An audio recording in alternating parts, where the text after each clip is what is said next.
दोस्तों, तारीख आज 8 जुलाई 2026, दिन बुधवार, हिंदी तिथि अष्टमी। आइए जानते आज की देश और दुनिया की सबसे महत्वपूर्ण और ताजा खबरों पर नजर डालते हैं। पर अभी तक आपने इस वीडियो को लाइक नहीं किया तो लाइक कर दीजिए।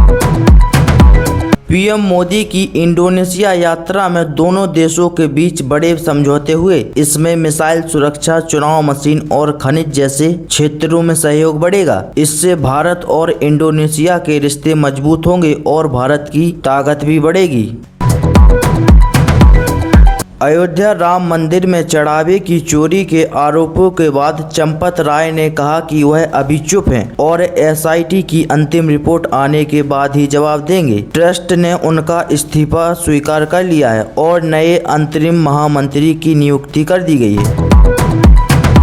स्ट्रेट ऑफ हॉर्मज में जहाजों पर हमले की खबर आई है, जिससे तेल की कीमत बढ़ गई है। क्रूड ऑयल कच्चा तेल $72 के पार पहुंच गया है। यह रास्ता दुनिया के तेल के लिए बहुत जरूरी है, इसलिए यहां परेशानी होते ही तेल महंगा हो जाता है।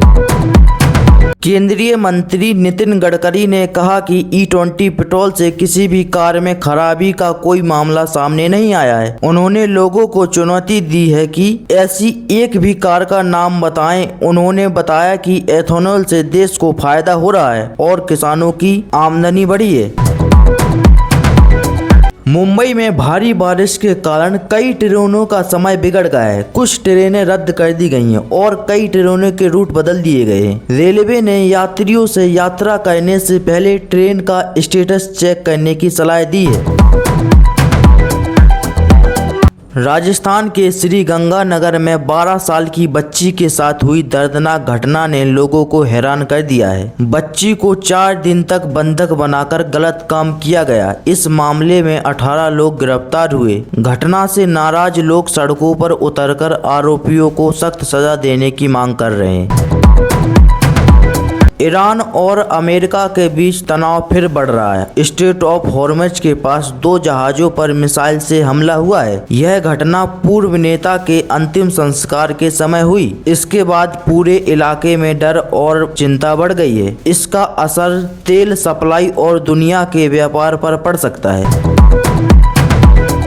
चीन ने अपनी परमाणु पनडुब्बी से लंबी दूरी की एक बड़ी मिसाइल का परीक्षण किया है। इस कदम के बाद हिंदू प्रशांत इलाके में तनाव बढ़ गया है। अमेरिका, जापान और दूसरे देशों ने इस पर चिंता जताई है। विशेषज्ञों का कहना है कि चीन धीरे धीरे अपनी समुद्री ताकत बढ़ा रहा है, जो भारत के लिए चिंता की बात हो सकती है। ऐसे में भारत को अपनी सुरक्षा और ज्यादा मजबूत करनी पड़ सकती है।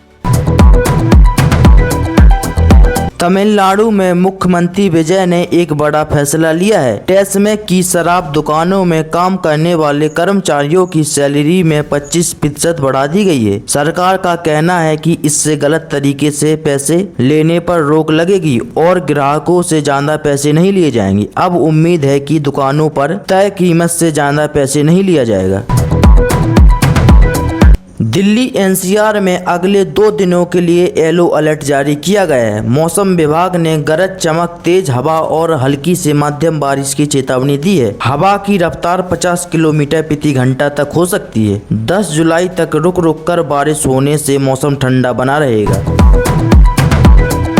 ईरान का तनाव कम होने से स्ट्रेट ऑफ हॉर्मज का रास्ता फिर खुल रहा है। सऊदी अरब ने कच्चे तेल की कीमत काफी घटा दी है। इससे भारत को सस्ता तेल मिल सकता है। आगे चलकर महंगाई कम हो सकती है और पेट्रोल डीजल के दाम घटने से आम लोगों को कुछ राहत मिल सकती है। अगले 3-4 महीने में मोबाइल रिचार्ज महंगा हो सकता है। कंपनियां 12 से 15% तक दाम बढ़ा सकती हैं। अब बाजार में कम कंपनियां बची हैं, इसलिए दाम बढ़ाना आसान हो गया है। जियो और एयरटेल के यूजर बढ़ रहे हैं। लोग अब 3G छोड़कर 4G और 5G इस्तेमाल ज्यादा कर रहे हैं। कच्चा तेल थोड़ा महंगा हुआ है, लेकिन आज जुलाई को पेट्रोल डीजल के दाम नहीं बदले। ओमान के पास हमले की वजह से तेल के दाम बढ़े हैं। इससे सस्ता होने की उम्मीद कम हुई है। अगर तेल ऐसे ही महंगा होता रहा तो आगे पेट्रोल डीजल और भी महंगे हो सकते हैं। स्ट्रेट ऑफ हॉर्मज में 24 घंटे के अंदर 3 तेल टैंकों पर हमला हुआ है, जिससे सुरक्षा को लेकर चिंता बढ़ गई है। यह घटना अमेरिका और ईरान के बीच हुई है। कतर ने भी एक जहाज पर हमले का आरोप लगाया है, जिससे हालात और भी गंभीर हो गए हैं। पाकिस्तान के अंदर बलूचिस्तान में आतंकियों ने पुलिस चौकी पर हमला कर 9 पुलिसकर्मियों को मार दिया है और कुछ को उठा ले गए हैं। वहां डर का माहौल है। वहीं भारत में तालिबान का बड़ा मंत्री आया है, जिससे दोनों देशों की हालत में साफ फर्क दिखाई दे रहा है।